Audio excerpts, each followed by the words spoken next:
Welcome to English and Emotions, where love meets language. Welcome, everyone, to the deep dive. Today, we're getting into something pretty profound, something most of us probably know firsthand.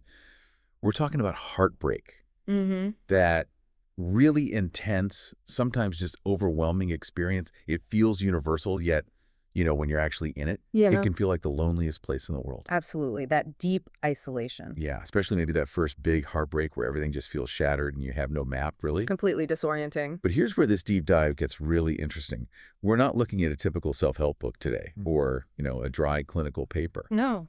Our source material is actually, well, it's quite unique. It's the blueprint, the actual design notes for something called a soothing script. The title is Getting Over Heartbreak. Right. And it's specifically designed, this is the key part, to be an audio hug. Like literally engineered empathy delivered through sound. Imagine listening to that, maybe late at night, just trying to hold it together. That idea alone feels powerful. It really does. And that's our mission today, isn't it?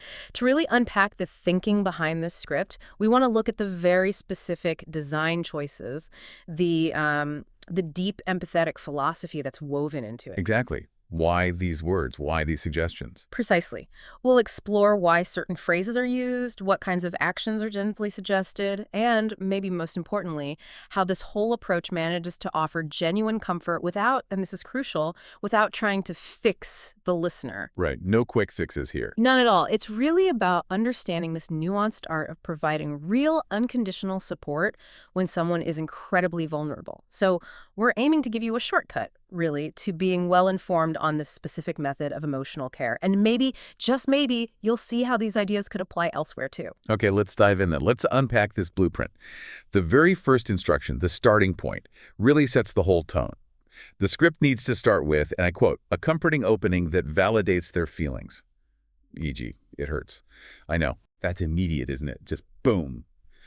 For someone deep in that heartbreak pain, especially maybe that first big one where the world feels like it's ending, why is starting with such a direct, simple validation so absolutely vital?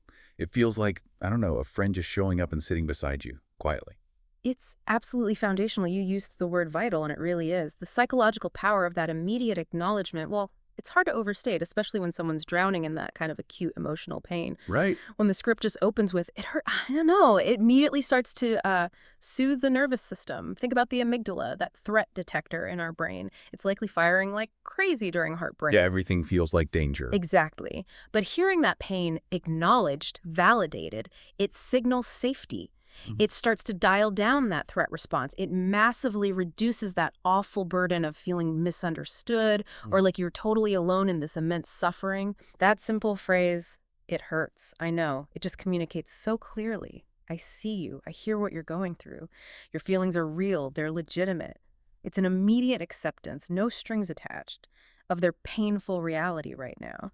And it's such a contrast to what people often hear, right? Oh, completely. Think about the common responses, the ones people often get, even from well-meaning friends or family. Things like, oh, you'll get over it soon, or plenty of other fish in the sea, right? Yes, or everything happens for a reason. Exactly, those platitudes.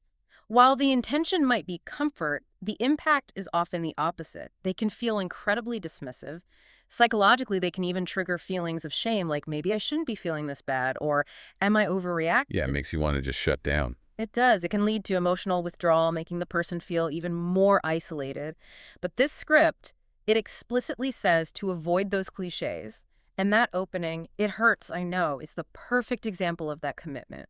It cuts straight through all the potential noise and minimization, right to the core feeling, the pain. So it's more than just like emotional comfort. It sounds like it actually has a physical calming effect too. Precisely. From a neurobiological perspective, you're absolutely right. This immediate validation helps foster something called co-regulation. Our nervous systems are designed to sync up, in a way, with those around us. Okay. So when someone is highly distressed, a calm, understanding presence, even if it's just an auditory presence, like this script can actually help their own nervous system begin to calm down in response.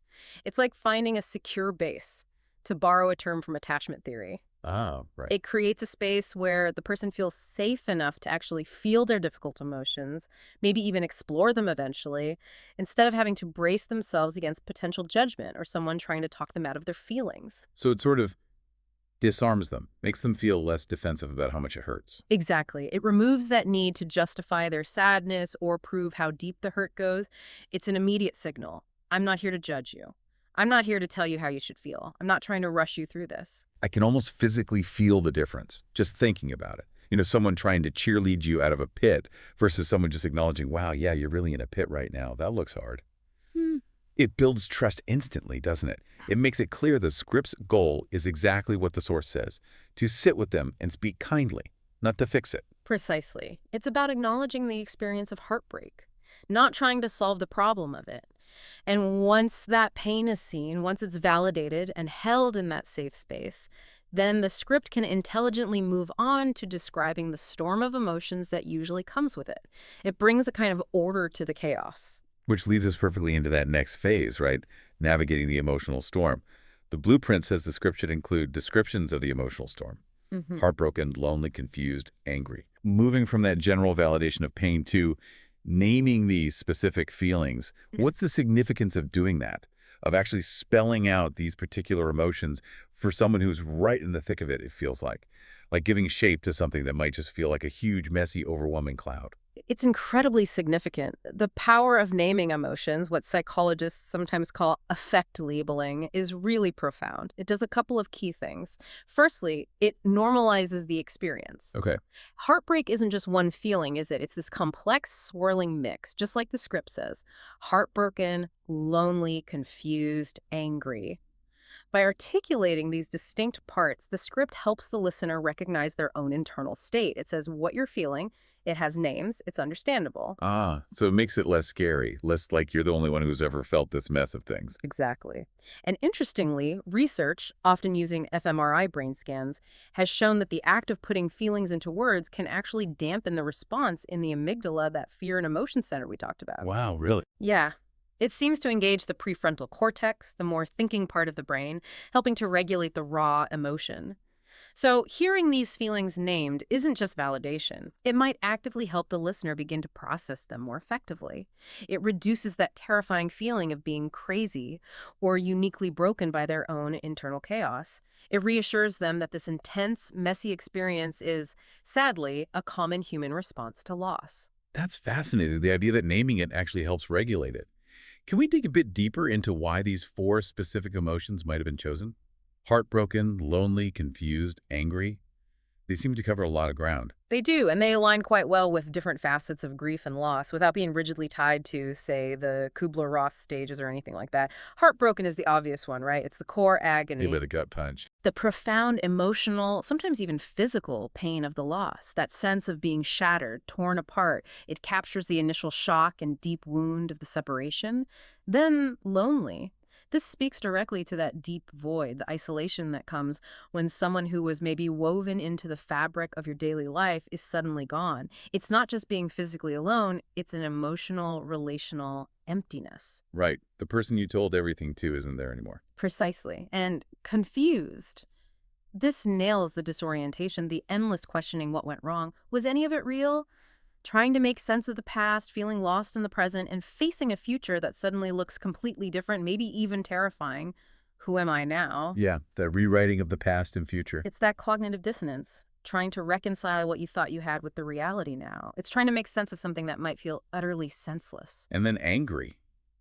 I think including that one is particularly important. So often anger gets labeled as bad or unproductive, something to get rid of quickly. Absolutely. Its inclusion here is, I think, a masterstroke of empathy. It explicitly validates anger as a legitimate, natural part of the storm. Anger and heartbreak can come from so many places: feeling betrayed, feeling powerless, frustration, a sense of injustice, maybe anger at the other person, or even anger at yourself or the situation. Mm-hmm. By naming it alongside the others, the script gives the listener permission to feel that anger without judgment. It says, this is part of it too, and that's okay. This is so important because suppressed anger, it doesn't just disappear. It can curdle into resentment, bitterness, or even show up as physical symptoms. Acknowledging it allows it to be processed healthfully. So by naming these specific, often difficult emotions.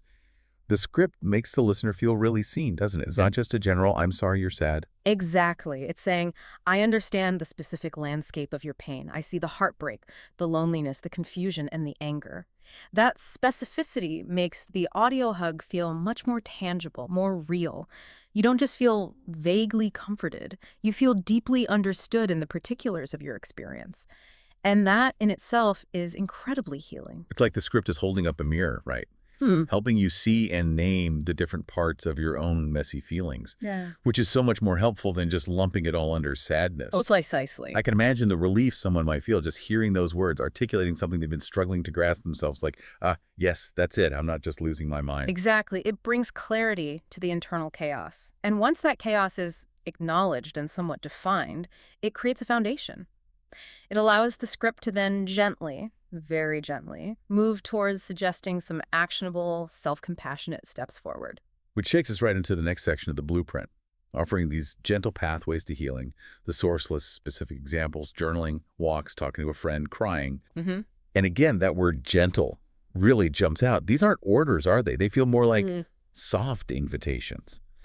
Given how drained someone might feel during heartbreak, what makes these particular activities so effective and appropriate? Soft invitations is a perfect way to put it. And their genius lies in that gentleness. Each suggestion is chosen because it's, well, relatively low pressure, it's accessible even when energy is low, and critically, it supports an internal process of healing. It's not demanding an outward show of recovery. Right, it's not go run a marathon. Exactly. It's what we might call an autonomy supportive approach. It respects where the person is, their pace, their capacity right now. Let's look at them individually. Journaling, for instance. It offers a completely private, non-judgmental space. You can pour out everything, the anger, the confusion, the sadness, without worrying about anyone else's reaction. It helps untangle those messy thoughts. And psychologically, writing things down can help process them. It can facilitate what's called cognitive restructuring, seeing patterns, maybe challenging some thoughts gently over time. It's active self-reflection, but on your own terms. Then, walks. Gentle walks. This offers simple physical movement, which we know can help release tension and shift mood, even slightly. But maybe more importantly, it's a change of scenery. Getting out of your head, literally. Yeah, even just stepping outside, feeling the air, seeing something different, connecting with nature a little bit, it can be grounding. The rhythmic motion itself can be calming for the nervous system. It's a gentle nudge towards reconnecting with your body and the world, even momentarily. And gentle walk might just mean shuffling to the mailbox at first, and that's okay too. Totally. And then the social piece, talking to a friend, that feels essential, breaking the isolation. Absolutely essential. Heartbreak is inherently isolating. You've lost a primary connection, you might feel cut off. So reminding someone to reach out, to actually verbalize their feelings to a trusted person, that directly combats the isolation. It brings back that co-regulation we talked about. A friend's empathetic presence can literally calm your nervous system. It reinforces that you're not alone, that support exists, which is incredibly important for resilience. And finally, crying. Just simply crying. Yes. And including this is so validating. Society often tells us, especially men, but women too, be strong, don't cry. Tears are seen as weakness. Right. But the script says, essentially, it's okay to cry. Go ahead. Crying is a natural, healthy, physiological, and emotional release. It's the body's way of processing intense emotion. Tears literally contain stress hormones. Releasing them can activate the parasympathetic nervous system, leading to a feeling of calm afterwards. It's reframing tears not as weakness, but as a necessary part of healing. That word gentle really is the key thread through all of these, isn't it? They're gentle suggestions, not demanding solutions. It loops back to that core idea from the source. The script doesn't try to fix them. Exactly. It offers paths they can choose when and if they feel even a tiny bit able. It's so different from the usual advice, get back out there, start dating again, find a new hobby, which can feel completely overwhelming when you can barely get out of bed. Precisely. Those kinds of external outcome-focused suggestions can feel invalidating when your internal world is still in turmoil. These suggestions, journaling, walking, talking, crying, prioritize the internal process. They focus on self-compassion, on allowing the healing to happen organically, at the listener's own pace. They acknowledge the reality of depleted energy. And by offering them as options, not commands, it gives back a little bit of control, doesn't it? A subtle but incredibly important sense of agency, yes.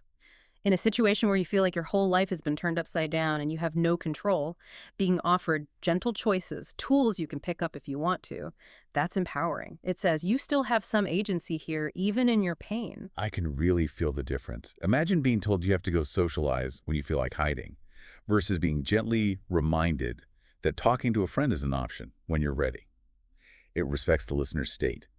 These simple actions, they feel like they build resilience from the inside out, teaching self-care rather than just pushing for external change. They absolutely do. They lay the groundwork for sustainable healing because they're rooted in self-compassion and acknowledging the present reality. Yeah. And moving on from these gentle actions, the script then uses language itself in a very specific, powerful way to offer hope and affirmation. Right, this next section feels like it contains some of the real magic words, the core of the audio hug. The blueprint mentions hopeful reminders like, time doesn't erase the pain, but it softens it. And other key phrases. You're not broken. You will love again. It's okay to miss them. Plus, that crucial instruction again, avoid clichés. Don't try to fix them. So what makes these specific statements land so powerfully? And why is dodging clichés so vital here? These phrases work because they are steeped in realistic empathy. They acknowledge the depth of the pain while still offering a gentle, believable light forward. Let's take, time doesn't erase the pain, but it softens it. Yeah, that one feels very real. It does, doesn't it? It offers hope, but it's not a false promise. It acknowledges that deep wounds might leave scars, that the memory won't just vanish. But it assures the listener that the intensity will lessen. The pain will become less sharp, less consuming. Softening implies it becomes more manageable, something you integrate, rather than something that constantly overwhelms you. It sets realistic expectations, which is actually far more comforting in the long run than pretending it will all just disappear. It subtly hints at growth without forcing it, then you're not broken. This is incredibly powerful. Why? Because breakups, especially painful ones, often trigger deep-seated feelings of inadequacy, of being flawed, unlovable, fundamentally broken. Yeah, that feeling of what's wrong with me. Exactly. That phrase directly confronts that damaging internal narrative. It's a strong affirmation of the person's inherent wholeness and worth, completely separate from the relationship's fate. It says, this ending doesn't define your value. That's deeply empowering. It shifts the focus from perceived personal failure to the reality of relational dynamics and loss. And you will love again. That offers a glimpse of the future, but gently. It must be a tricky balance to offer hope without sounding dismissive of the current pain. It's a very delicate balance, and this phrase strikes it well. You will love again provides that gentle look ahead, confirming that the capacity for connection, for deep feeling, for future relationships remains intact. It speaks to life continuing, love continuing beyond this current immense pain. But it doesn't say when or how. It's not tushing them. It's just a quiet reassurance that this ending isn't the end of their ability to connect deeply. It validates the current loss while planting a small seed of future possibility. And then maybe one of the kindest phrases, it's okay to miss them. Oh yeah, it feels like giving permission. It is. It's explicit permission to grieve fully and authentically. Healing isn't linear. You don't just flip a switch and stop caring or remembering. Lingering attachment, waves of sadness, missing the person even if the breakup was necessary, it's all normal.